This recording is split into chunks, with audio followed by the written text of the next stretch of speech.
Secret recipe MDH का जीरा SIP jaljeera मसाला। SIP SIP जीरा सिप MDH का जलजीरा जीरा सिप MDH का जलजीरा जीरा सिप। ऑपरेशन सिंदूर पर फिक्र का अगला राउंड भी बेहद इंटरेस्टिंग है। गृह मंत्री अमित शाह ने अपने भाषण में जिन जिन तथ्यों का जिक्र किया, प्रियंका गांधी ने एक एक का जवाब दिया। अमित शाह ने कहा कि पाकिस्तान के पास शरण के अलावा कोई चारा नहीं था। इस पर प्रियंका गांधी ने सवाल किया कि हमने उनको शरण क्यों दी? वो हमारे लोगों को मारते हैं तो हम उन्हें शरण क्यों देते हैं? अमित शाह ने आरोप लगाया कि बाटला हाउस में मारे गए आतंकवादियों के लिए सोनिया गांधी ने आंसू बहाए थे। तो प्रियंका गांधी ने जवाब दिया, मेरी मां के आंसू तब गिरे जब मेरे पिता शहीद हुए थे। लोकसभा में पहले अमित शाह ने अपनी बात रखी, उसके बाद प्रियंका का जवाब आया। ऑपरेशन सिंदूर पर गृह मंत्री अमित शाह 1 घंटा 14 मिनट बोले, जबकि प्रियंका गांधी 28 मिनट बोले। हमारी पूरी सेना, पूरी वायुसेना, पूरी नौसेना अक्षुण्ण थी और उनकी हमला करने की क्षमता को हमने छिन्न विछिन्न कर दिया। पाकिस्तान के पास शरण में आने के अलावा और कोई चारा ही नहीं था। गृह मंत्री जी ने इस बात पर उल्लेख किया, पाकिस्तान के पास शरण में आने के बजाय कोई चारा ही नहीं था। आपने शरण दिया क्यों? वो आते हैं आपके देश के अंदर, लोगों को मार डालते हैं और आप उनको शरण दे रहे हैं। क्यों दिया शरण? के 11 एयरबेस को क्षतिग्रस्त करने का काम किया। मान्यवर, 8 एयरबेस इतने सटीक तरीके से तोड़े गए, पाकिस्तान की पूरी एयर डिफेंस सिस्टम धरी की धरी रहेगी। कल भी रक्षा मंत्री जी ने कहा कि हमारे इंफ्रास्ट्रक्चर का नुकसान नहीं हुआ, तो जहाजों के बारे में भी बता दें, साफ साफ बता दें, क्या हर्ज है? सच्चाई तो है। जवाहरलाल नेहरू जी ने एक तरफा युद्ध विराम कर दिया। पाक ऑक्यूपाई कश्मीर का अगर अस्तित्व है तो जवाहरलाल नेहरू जी की ये युद्ध विराम के कारण है। इसका जिम्मेदार जवाहरलाल नेहरू है। नेहरू ने क्या किया, इंदिरा गांधी ने क्या किया, यहाँ तक कि मेरी माँ के आंसुओं तक चले गए कि ऑपरेशन सिंदूर के बाद एक पाकिस्तानी जनरल जिसके हाथ खून से रंगे थे, अमेरिका के राष्ट्रपति के साथ बैठकर लंच खा रहे थे। बाटला हाउस की घटना देखकर सोनिया जी फूट फूट कर रो पड़ी। अरे रोना था तो शहीद मोहन शर्मा के लिए रोते, बाटला हाउस के आतंकवादियों के लिए रोना आता है। मेरी माँ के आंसू तब गिरे जब उनके पति को आतंकवादियों ने शहीद किया, जब वे मात्र 44 साल की थी। और आज अगर मैं इस सदन में खड़ी हूं और उन 26 लोगों की बात कर रही हूं, मैं इसलिए कर रही हूं क्योंकि मैं उनका दर्द जानती हूं, महसूस करती हूं। और मैं राहुल गांधी जी को चैलेंज देना चाहता हूं, इन्होंने इस आतंकवादी हमलों के खिलाफ उनकी सरकार ने जो कदम उठाए, यहां खड़े रहकर हिम्मत से बताए देश की जनता को।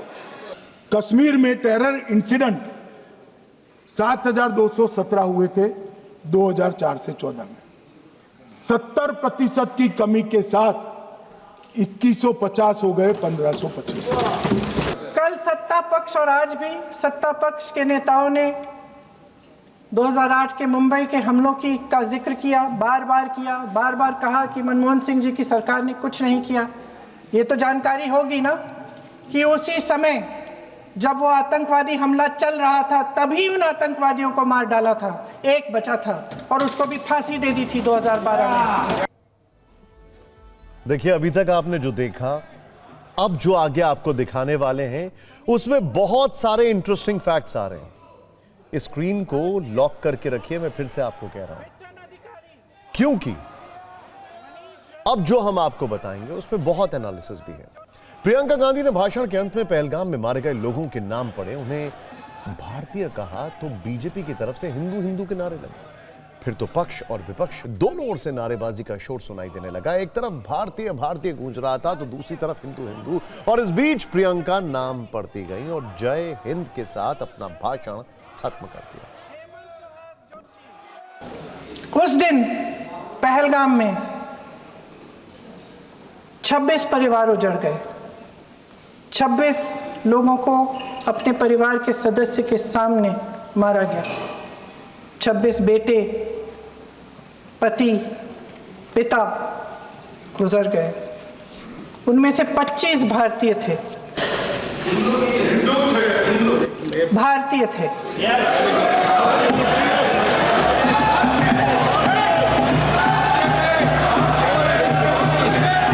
समीर गुहा भारतीय। बिट्टन अधिकारी, मनीष रंजन, हेमंत सुहास जोशी, विनय नारवाल। संसद में गृह मंत्री अमित शाह के भाषण के दौरान एक रोचक वाकया तब हुआ जब अखिलेश यादव ने उन्हें टोका। अखिलेश यादव ने ऑपरेशन महादेव में आतंकियों के मारे जाने की टाइमिंग पर सवाल उठाए। अमित शाह ने कहा कि पहलगाम हमले में शामिल आतंकियों के मारे जाने की सूचना पर विपक्ष में भी खुशी की लहर दौड़नी चाहिए थी, लेकिन उनके चेहरे पर तो मानो स्याही पड़ गई। कब्जा हो जाएगा 6 महीने का केवल हमें मौका। पीओके के मामले में सभी इंजन हमें एक दिखाई देते हैं,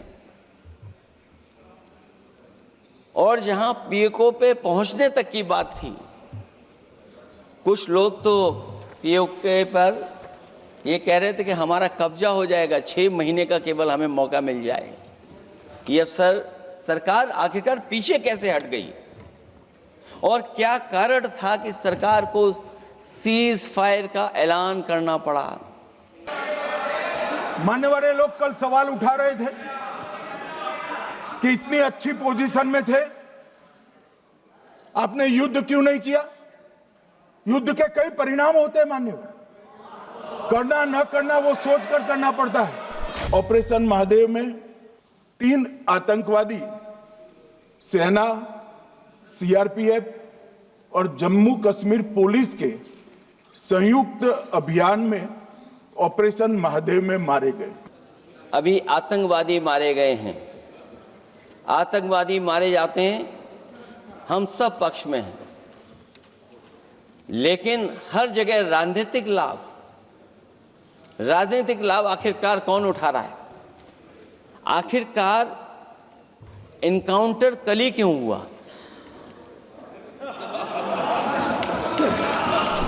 ये सरकार जवाब दे कि आखिरकार जो पाकिस्तान है उसके पीछे कौन सा देश खड़ा है? आखिरकार हमें चीन से उतना ही खतरा है जितना हमारे देश में आतंकवाद से खतरा है। मान्यवर, मैं तो अपेक्षा करता था कि जब ये सूचना सुनेंगे पक्ष विपक्ष में खुशी की लहर दौड़ जाएगी, मगर ये स्याही पड़ गई इनके चेहरे। ये क्या है? ओके, कौन? पाकिस्तान से आपकी बात होती है क्या? अरे बैठ जाओ भाई। भाई, आप आतंकवादियों का धर्म देखकर दुखी मत होइए। ये है सीक्रेट रेसिपी एमडीएच का जीरा सिर्फ जलजीरा मसाला। सिप सिप जीरा सिप, एमडीएच का जलजीरा, जीरा सिप, एमडीएच का जलजीरा, जीरा सिप।